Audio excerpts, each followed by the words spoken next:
Welcome, everyone, and thanks for joining the second Agro Lunch and Learn for 2026. This webinar series has been made possible by the generosity of JRF Global, and we sincerely appreciate and welcome this sponsorship. I'm Leah Riter from Bayer Cropscience, and I'll be your moderator today. Before we dive into the talk, I want to take a moment to talk about something that makes webinars like this possible. It's the ACS Agro community. If you're not already a member, membership is really the best way to stay connected to the agro global community and to build a professional network and directly support taking science to the next level for you. You can see it right here in our agro poster. Take a moment to go to the agro website to see the ACS Agro Division via the ACS portal. It's a fantastic way to invest in your own career and the scientific community. Simply go to agro.com to get involved and become a member. And for our business, a few quick updates. Mark your calendars for the ACS fall meeting in Chicago. Agro has a great program that I think you'll enjoy. Please reach out to Dana Barrett, who's our program chair this year, if you have any questions. And Agro has an exciting new program for this winter in 2027, New Directions in Agricultural and Crop Protection Science. So be on the lookout for that. Lastly, Agro Division is committed to building a future-ready resources and engaging our members. So we have our strategic programming retreat that Ed, Kevin, and I worked on. If you need more information about that, you can go to agrodiv.org. So for this presentation today, just a quick note that our format today is if you want to engage, you can share with the audience what you do and where you work in the chat, or you can ask the presenters questions in the Q&A. Either way, let us know what you're thinking so you could be engaged in this lunch and learn. Here are the ground rules for today about the ACS community standards. We want to ensure a safe and colloquial positive environment for everyone. The full text is displayed here, but the main takeaway is simple. Please keep all the interactions professional and respectful.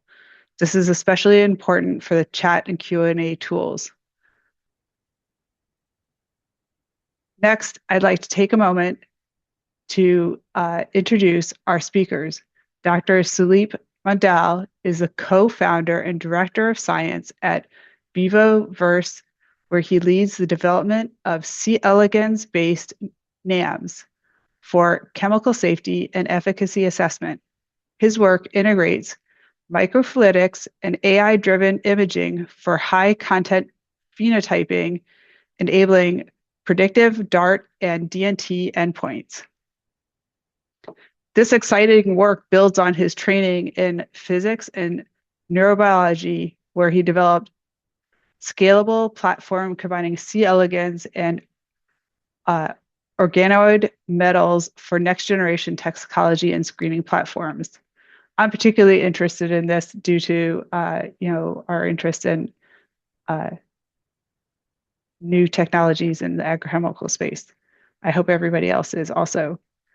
Andrea Ben-Yakar is a professor at University of Texas at Austin, CEO of vivoVerse, specializing in ultrafast microscopy, microfluidics, automation, and machine vision.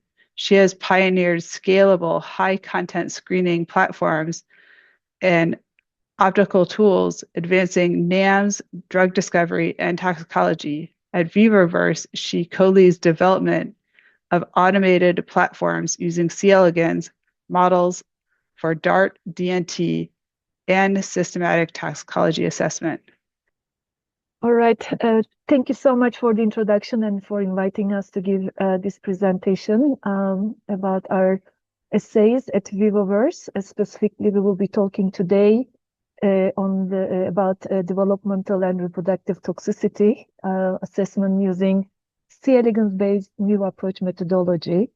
And again, my name is Adela Ben-Yakar. I'm here with my colleague Sudip Mondal, who is the Director of Science at vivoVerse.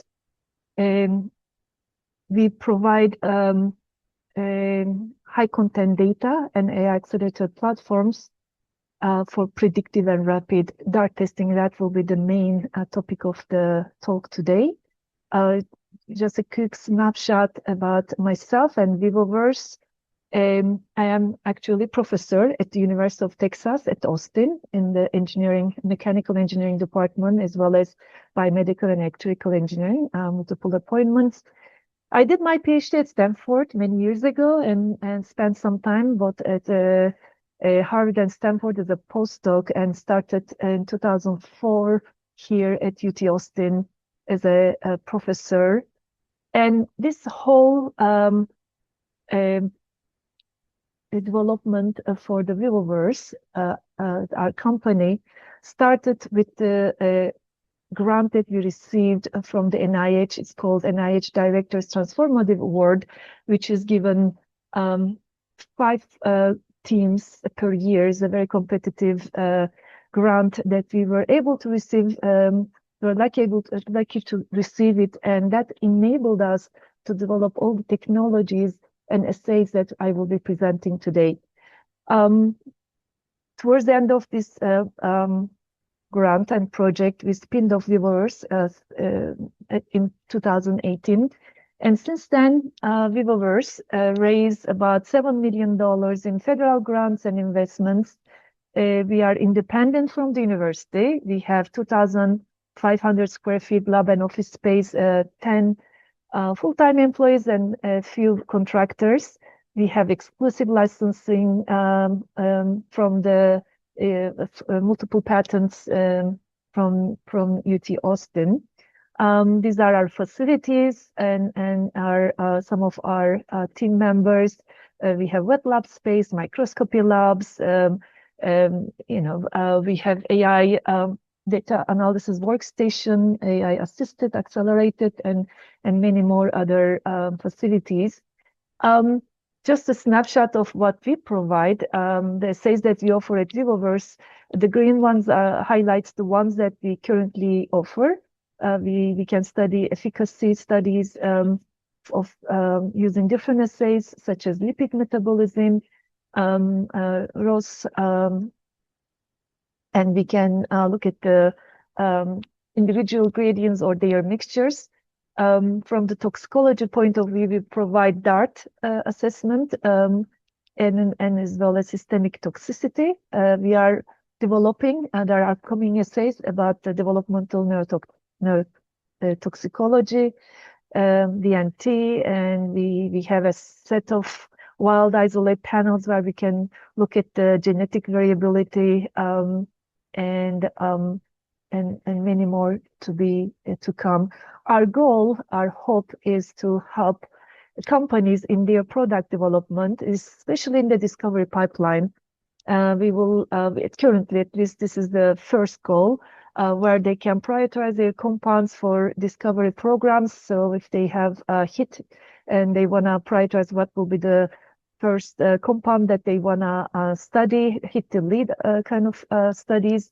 And then if they want to test their lead derivatives, and we can look at the complex mixtures, and the goal is to generate data, right? Not only prioritization, also for maybe and eventually when they will study rodent studies, expensive rodent studies, we can help them to plan the rodent studies by, for example, providing first dose in rats. So all this, we can do it at the whole organism level, at a fraction of the cost and time of fish and rodent studies. So this is kind of what is a snapshot. So our approach is involves combination of advanced technologies that I will present today, microfluidics that enables imaging, high resolution imaging of this model organism that moves. So we need to immobilize them. So microfluidics enables immobilization of this model organism, so we can collect high content data, images, 3D images, and we use AI accelerated image analysis to rapidly collect multiple endpoints. And as a whole organism, C. elegans captures the key aspects of age and physiology that are absent in vitro systems. So that's one of the biggest advantages of C. elegans as a whole organism. So as I mentioned, with C. elegans, we can provide the data within a few weeks and at a very cost-effective manner. And that's, hopefully will help reduce the studies in mammalian that takes many, many months and, a lot of dollar amounts. And that's the goal, and to do it rapidly and cost effectively. But in addition to that, there are many different additional advantages of using this kind of model organism. And in our platform specifically, we need only minimal material, a small amount of material, milligram of the test compound per assay. We don't have like in vitro, compared to in vitro system. It's the serum-free system. It's a sealed testing environment, so prevent cross-contamination. And we have flexible solvent options. What I will present today is about using DMSO, but we can use other solvents, organic or inorganic solvents. Again, AI accelerated image analysis, and with all this technology, we can provide high statistical power, since we can study large number of doses and as well as number of groups and a large number of samples per compound. So the agenda today will be introduction, how C. elegans helps in the study of DART, and introduce our vivoVerse platform. And that I will then talk about our specifically DART analysis and its repeatability and reproducibility. We perform comprehensive studies to understand our establish the protocols, understand the repeatability, reproducibility. I have very interesting results. I will present some case study, propiconazole, those response curves. And more recently, as everything became full automated in recent months, we started to run large-scale studies, studying many different chemical compounds for DART. And I will present some of those results to you to see how C. elegans is a very good predictive model for DART. So, as traditional models being replaced for NAMs, DART is specifically a big concern. One of the reasons is that the currently available NAMs, such as in silico models or in vitro models, are not sufficient. And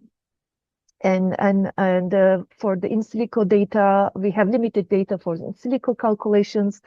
On the other hand, in vitro system can be highly variable and not limited mode of actions because they don't really constitute a whole organism level. So there's a lot of interest using whole organisms as a NAMS model, and among those, C. elegans especially unique in its ability to provide all this whole organism level information while having a lot of extensive tools.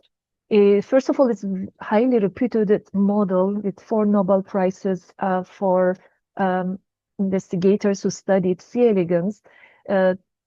All the CRISPR tools developed in C. elegans, there are many mutants. There are lots of genetic tools available. There are wild isolates, so we can study genetic variability. It's self-fertilizing, which is important. If I understand correctly, Daphnia doesn't have this ability, for example. Equivalent to oral exposure, we can expose them to chemicals in oral exposure, and it has a very long, short lifespan that enables us to do, rapid studies of using this model.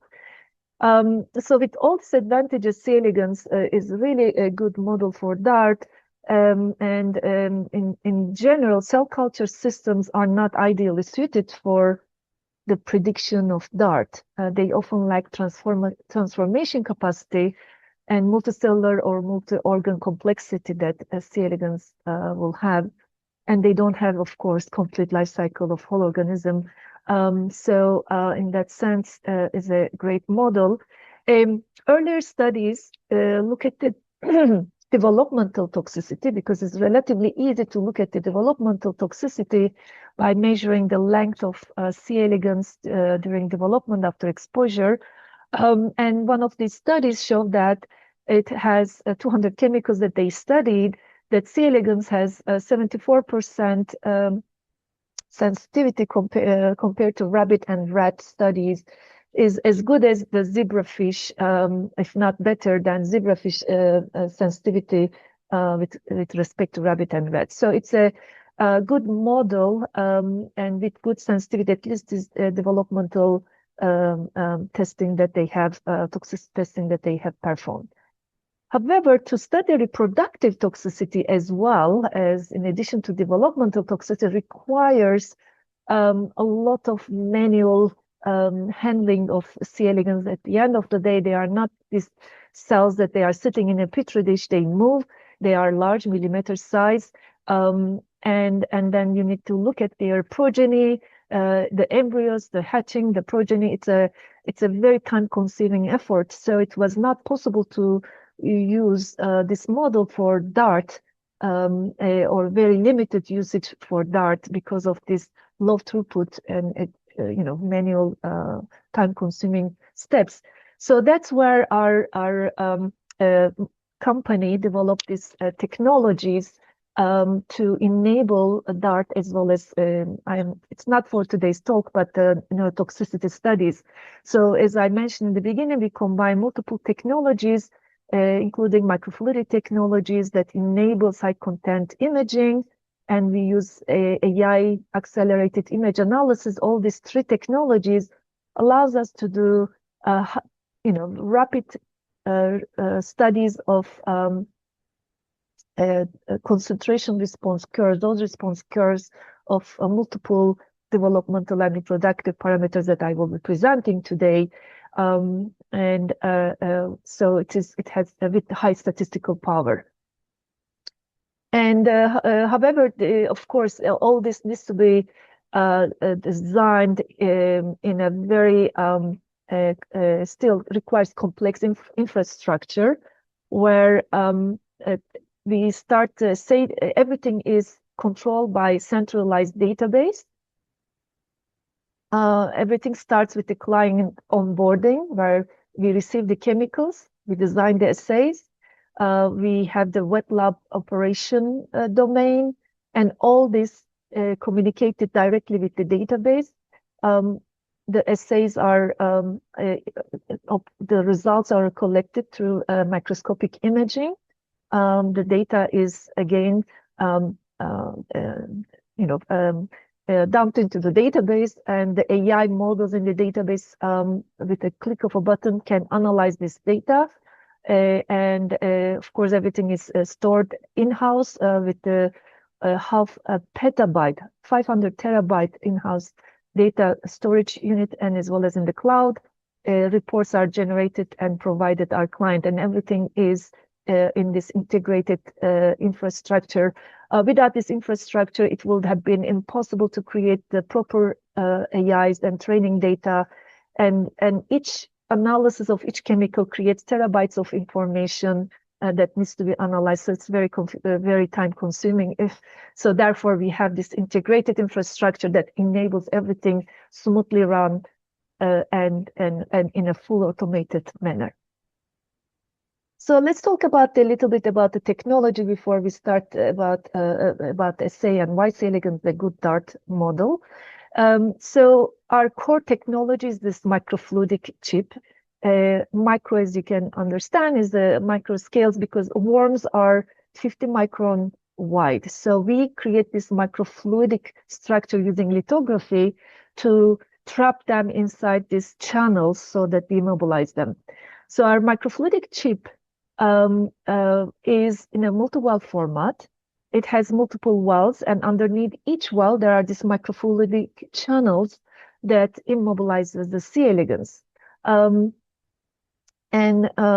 Once we pipette the different population of worms inside these wells, we close it with the gasket system and able to apply pressure in a unique manner to immobilize the worms in these wells in the traps underneath the wells, right inside this channel. So this is the well of one of the wells in the chip, and we put a bunch of worms, one population that were exposed to one condition, and apply the pressure. And within a couple of minutes to 3 minutes, we are able to immobilize the C. elegans in these channels in like good soldiers side by side before we initiate the automated data collection imaging.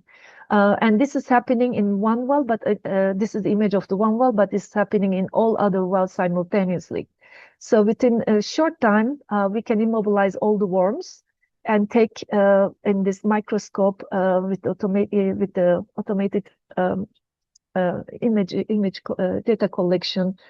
Within 30 minutes, we can collect lots of 3D images of these worms. And that's how it looks like. These are all worms side by side immobilized in these channels. We can take fluorescent images, bright field images. Actually, if you zoom in one of them, these are actually high resolution images. This is an aggregate model that our original paper discusses about. And we can go and analyze these images using the AI, of course. So with this technology, we started to work on the DART aspect. Since, as I mentioned, as a whole organism, C. elegans is a great model. And as I also mentioned, it has a very short lifespan. It's only 3 weeks. However, if you look at the fertility patterns and lifespan comparison with humans, they have exactly the same patterns and hallmarks. So on the left side, we see the human female, and on the right side, we see the C. elegans hermaphrodite. The black line is the lifespan of both of them, and the green is the fertility pattern. And they have the same fertility pattern compared to lifespan. It's kind of quite amazing. But beyond that, of course, there are many conserved reproductive biology is preserved as well, right? But however, of course, the short life cycle and transparent body and homologous genome and allows us to use the C. elegans as a good model. So if you look at the C. elegans, the germ line is one of the largest organs in the C. elegans. And it's hermaphrodite, so it incorporates also it self-fertilizes it, so what we can do, we can look at the embryos of inside this in the uterus and understand how many if the worm is able to, C. elegans able to generate enough embryos, and if the embryos are developing properly. So by looking at these different stages and of embryos, we can understand if the reproductive system is developed properly and functioning properly after exposure. So the workflow is we synchronize the worms, and then we put them in this multi-well plate and expose them to chemicals at different concentration in the conventional well plates in the liquid environment, sealed. And as an endpoint, we transfer the C. elegans into our microfluidic chip, we immobilize them and collect high-resolution images where everything goes into the database and get analyzed. So for DART-related endpoints, we analyze 6 parameters, actually. We look at the body dimensions, length, area, volume. I will show some results, of course, that talks about the developmental toxicity. We look at the embryo development, early stage embryos, late stage embryos, total embryos. So these are actually quite related to rodent studies. So for example, number of total embryos talks about the number of offspring. And then when we look at the late stage embryos, if the embryos develop into late stage before they laid out, we can also identify if the offspring survives. So there are many rodent-related DART endpoints. When we put them in the chip, we collect this kind of images. As I look at the bright field images, if you zoom in again, we can see the worm and the embryos here. And then we take also time-lapse images. You can see some of the worms in the late stages start even as twitching and moving. So we can really look at classify them as the early, late stage and look at them very detailed. So interesting thing is that, for example, in this specific chemical that we studied, the total number of embryos didn't change with the increased concentration of chemical. Total number. So the reproductive system functioned well and generated all the embryos that it normally generates. However, not all the embryos develop properly. As you increase the concentration, number of moving embryos, the late stage embryos start to drop, meaning that the survival of the embryos, progeny, offsprings was affected much earlier than the reproductive system. So we can really look into a very detailed way of understanding, very sensitively understand what are these endpoints getting affected.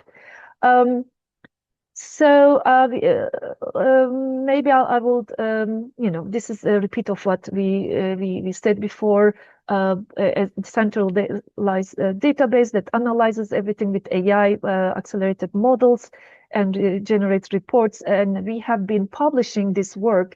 Last year, we published the DevTox automation and AI models for that. As we speak, we have the DART assay, repeatability, reproducibility results that I will just in a minute present. It's in review. We just received the reviews. We are submitting this week, so it will be published probably in less than a month. And a couple of more papers coming up by the end of this year, and we can share those as they become available.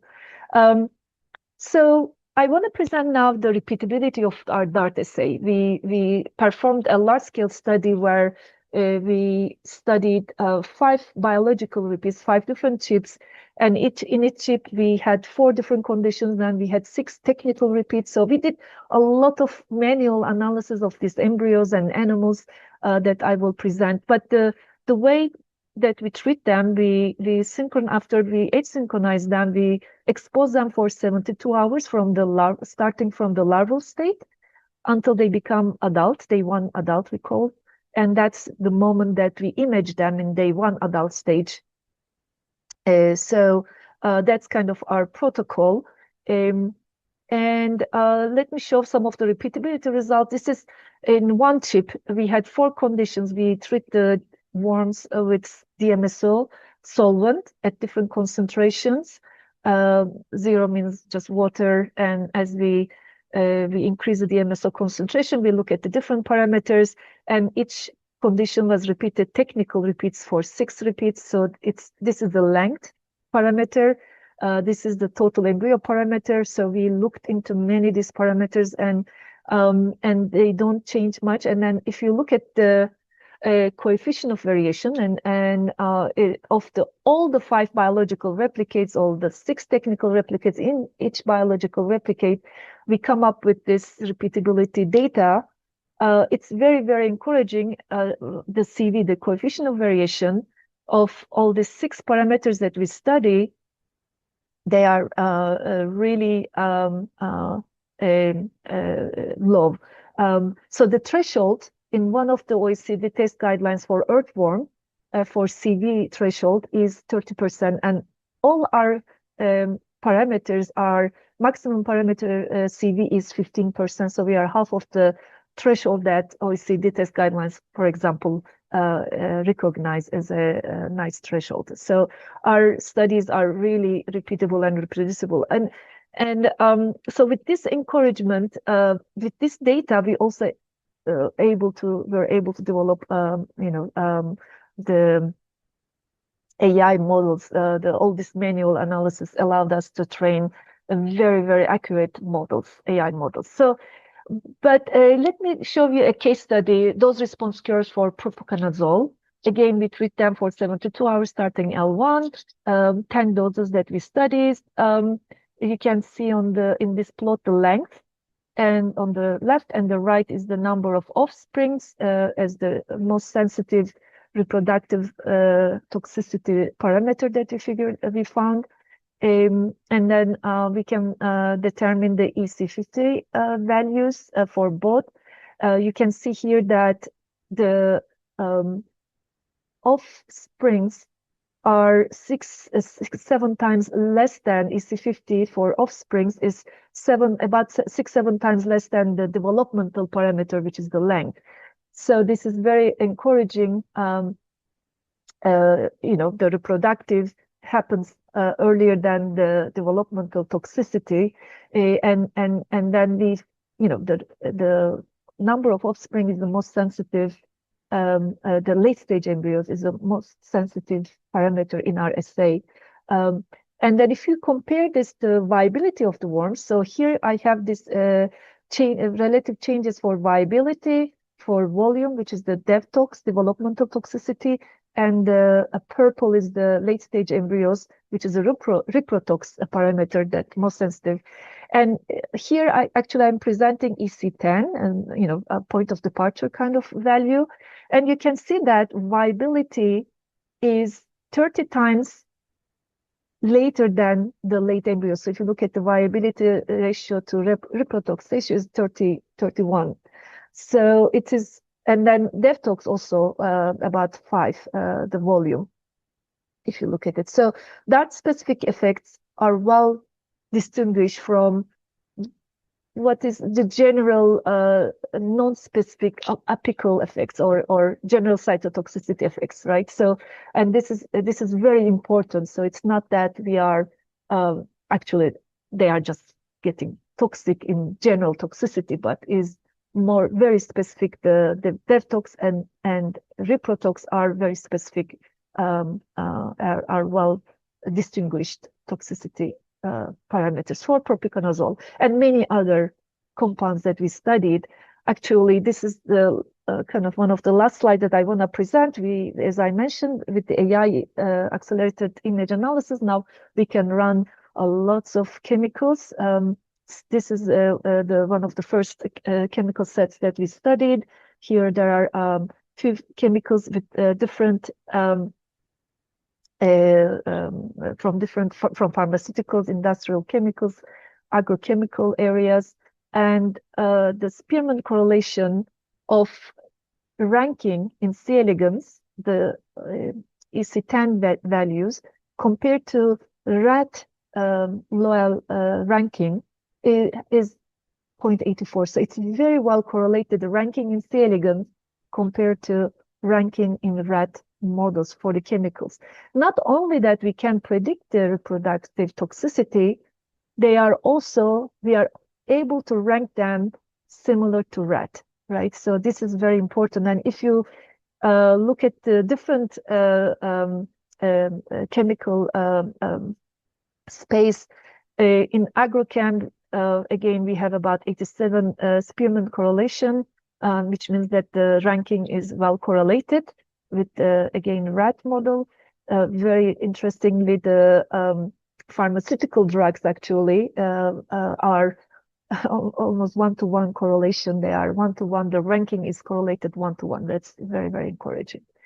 So we are now adding more and more chemicals and different chemical spaces to increase the number of chemicals in these plots that we hope to publish by the end of this year to show our sensitivity and specificity.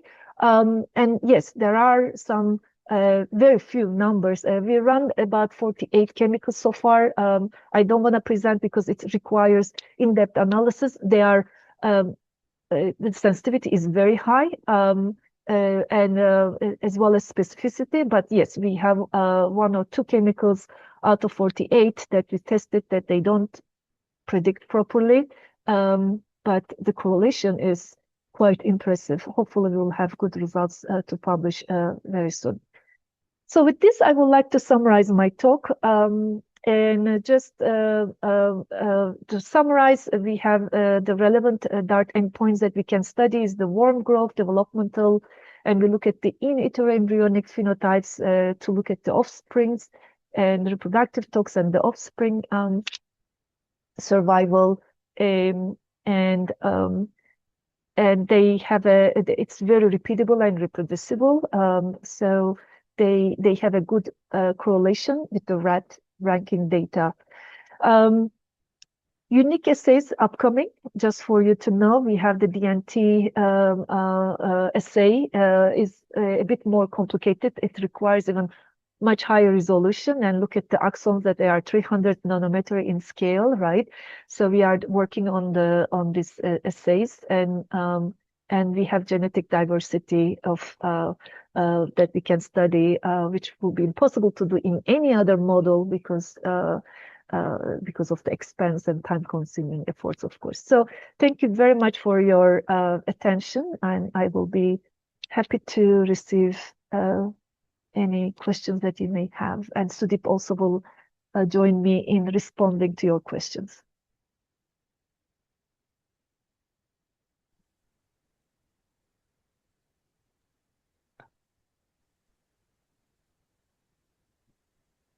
Thank you for the informative talk. We have, okay, so first there is a poll, so go ahead and answer the poll questions as we go through Q&A, and then we'll go through the poll results after the Q&A. And then, so we'll go through the one that's already in the Q&A, and then if people have other questions, then we'll go ahead and open it to the floor. But we have the one unresolved question that's in the Q&A already. So I'll go ahead and read that out to you, which comes from Adam. And he says, do you generate any mobility data on well populations at the end of the 72-hour exposure? Yes, that's the systemic toxicology that we do. Yes, we look at the mobility as well. Motility. Absolutely. And it also helps us to determine viability. Actually, the way that we define the viability is when they are not motile at all and they just, stay in there. So we collect time-lapse images before we load them into the chip in the wells, in the multi-well plate. So did anything that you would like to add? Yes, one other item that I would add to what Adela is saying, since it's a whole organism, the mobility or motility of worm is a very complex behavior, which comprises of NMJs, neuromuscular junctions, any systemic neuronal effect, specific off-target effects of muscle. So we observed that it has a very complex nature, like when we are testing with different type of chemicals. As Adela was saying, we are pursuing chemicals of 48 chemicals, and we see all very complex nature of even in this liquid culture. I would just like to emphasize, of course, for high throughput purposes, we have been adopting, and it works beautifully for large scale studies using liquid. But traditionally, C. elegans have been used on solid media. So when you talk of behavior, there are different nature of behavior, which is understandable. So for now, and for our purpose, we are using specifically behavior in liquid, which is where you can still see a lot of systemic toxicity effect. I just wanted to make it a little bit clear because people who are familiar with C. elegans, they might be thinking about behavior in a different context, which is very low throughput if you do on solid media. Yeah, so I just wanted to add on to that aspect. And just so the group can benefit from the question that you had answered in the chat, did you want to go over Thomas's question and your response to Yes, give context for the whole group? exactly. No, I think it's very important to explain what Thomas asked, and it's a very important point. So what Thomas asked is if we are exposing these worms before introducing to the microfluidic device, Adela. So that was one question. Let me read both because he raised two important aspects. The other one is he's trying to clarify if it is correct that 1% DMSO appears to have a potential solvent effect or not. So I wanted to bring both the questions, and I addressed there, but let me give it to the audience also because it's very important for people who are looking for chemical screens. So absolutely, you are right. We expose them on a standard well plates, 24 well plates, as Adela showed in her slide, where we expose them for 72 hours from a larval 1 stage. So according to, if you compare with the lifespan data that Adela was comparing with the human female versus C. elegans hermaphrodite. So by day 1, C. elegans already become a day 1 adulthood, like early adulthood. So they already in the control population, of course. They also have the progenies, the embryos in the uterus. They start laying a couple of embryos outside. So this is what we consider as early adulthood in the whole lifespan of a C. elegans. And there are obviously advantages why we went into and targeted this particular developmental endpoint to study DART, because they are very fertile, they're very healthy, and any adverse effect because of chemical, which be much more prominent, and they're not obscured by the aging of reproductive organ, which starts happening beyond day 2, day 3 adulthood. So this is why we have been focusing on this. So absolutely, we expose them on standard well plates, and just before imaging, as Adela was showing, we transfer them into this technology called vivoChip, which is the microfluidic device, and then we perform the entire 24 wells with 40 worms per population. In total, 1,000 worms imaging that we capture in this vivoChip. That was the first question. The second question that Thomas raised, which is also very critical for people who are dealing with solvent challenges.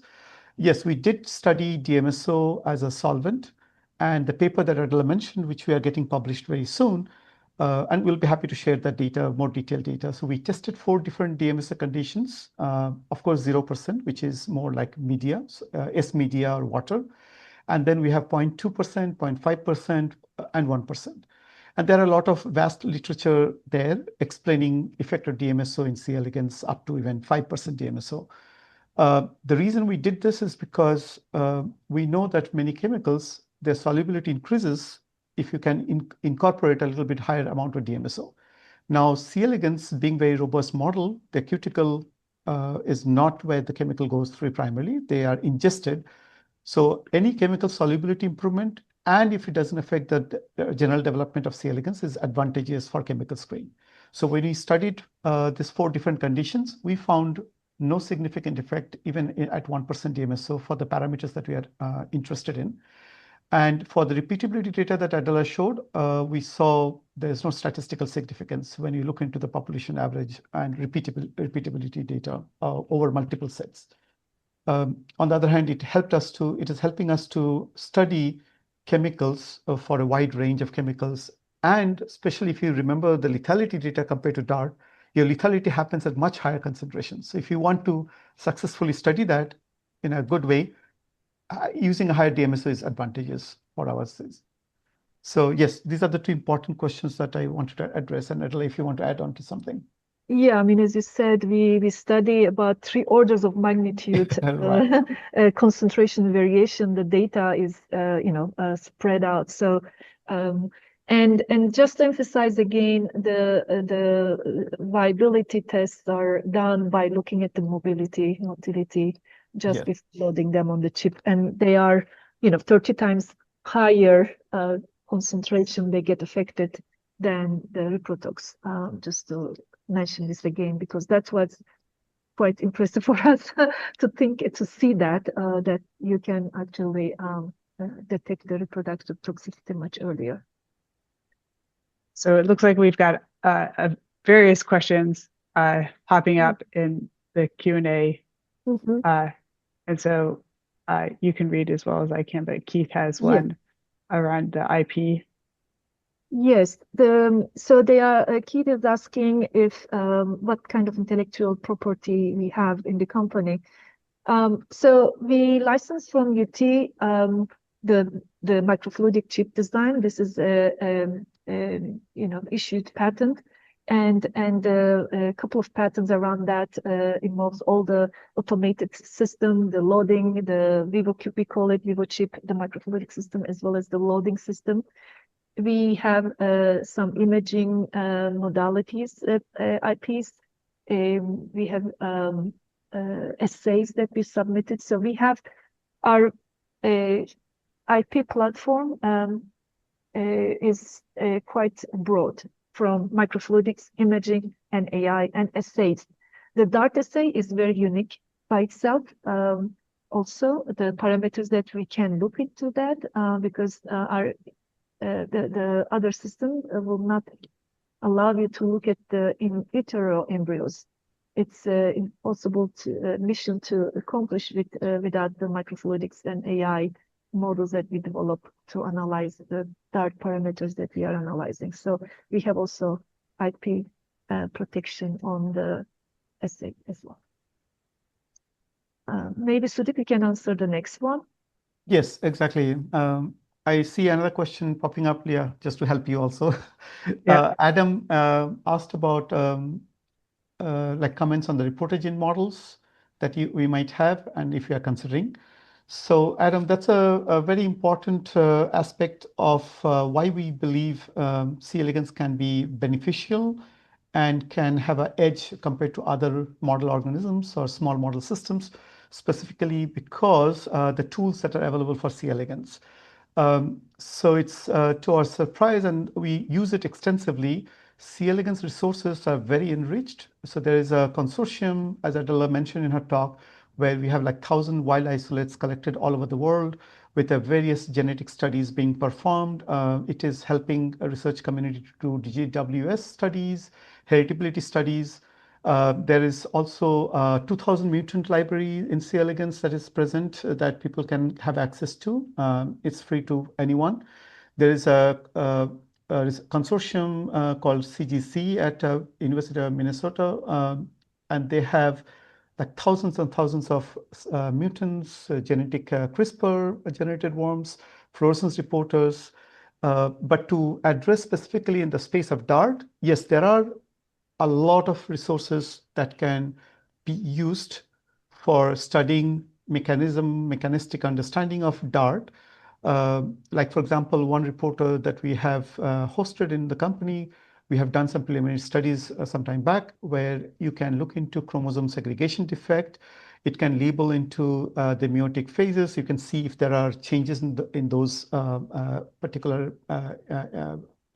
what you call molecular initiative events and AOPs.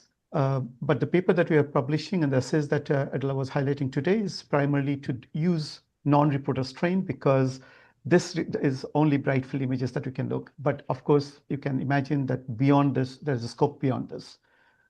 So can I interject another question? I know there's a whole series, but I think, I'm seeing things in our behind the scenes questions about, where you see this in the regulatory path. Is this something that's going to disqualify products, or is this something that you think that will have a role in that registration process? And if so, for registration, what do you think the path towards getting regulatory acceptance of a tool like this is? How are you working towards that? Yes. Adela, maybe you can start and I can also add to that. Yes, sure. Yes, absolutely. We are working towards that. We are talking to regulatory agencies and then OECD um, application procedure and for review. So far, all this repeatability and reproducibility is done within our lab, within our facilities. So the next step is to do it to replicate these studies in others. But before that, we will not ask, there's another question here about the false positive and everything. So we want to, first of all, identify the sensitivity and specificity of our assays within the lab. While we are talking to some big CROs where they would like to, we hope that they will be able to adapt and replicate some of our results. And then put our what context is the most appropriate for our assay. So we are working on that at the moment. So if it's going to get approved or not, it's of course that's not something that we will need to see. But the results are very encouraging and as a NAMS model and established and high throughput and repeatable, so that has a lot of potential. And especially the ranking is very correlated with the rat ranking. So I'm hoping that we'll be able to develop some models to actually predict the risk assessment, perform risk assessment, human risk assessment. But this is down the line. But let us first understand the sensitivity and specificity for our assay. So false positive, we didn't run hundreds of chemicals, right? So so far with the 48 chemicals that we had, how many false positive? We had one, right? Among the ones Yes. that they listed. Yeah. Mhm. So far one, but I cannot give you a Yeah. direct answer percentage And of the specificity at the moment. Yeah. yes. So another point that I wanted to add here, as Adela has mentioned, context of use. Kristen, this is a very important point that you're raising.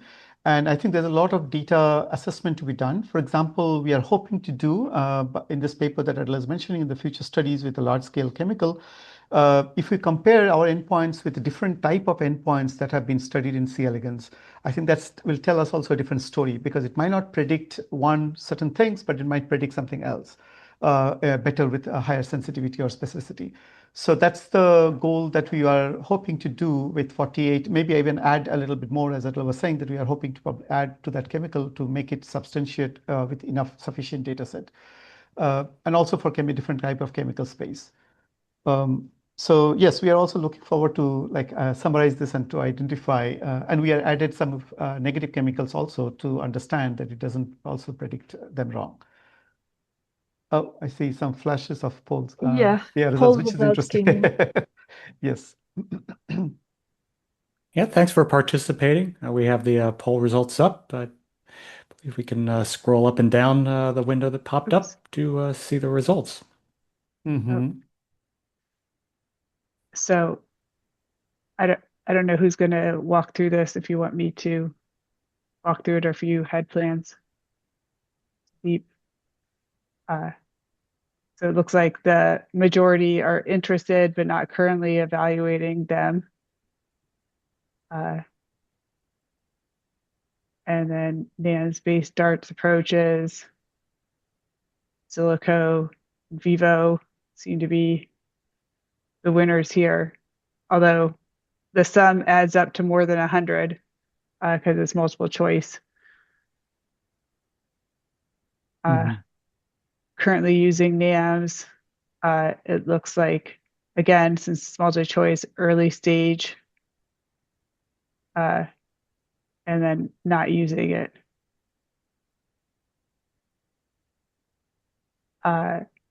Would increase your confidence. Looks like there's a lot of things that could be done to increase your confidence.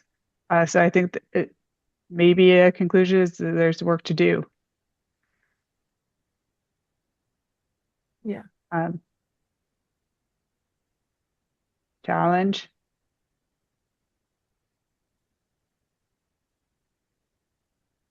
Regulatory uncertainty. and throughput, possibly.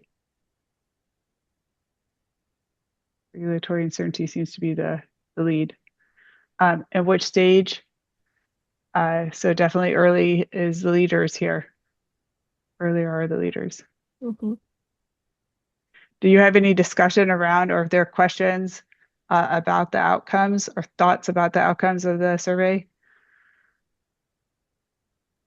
From the speakers or the audience?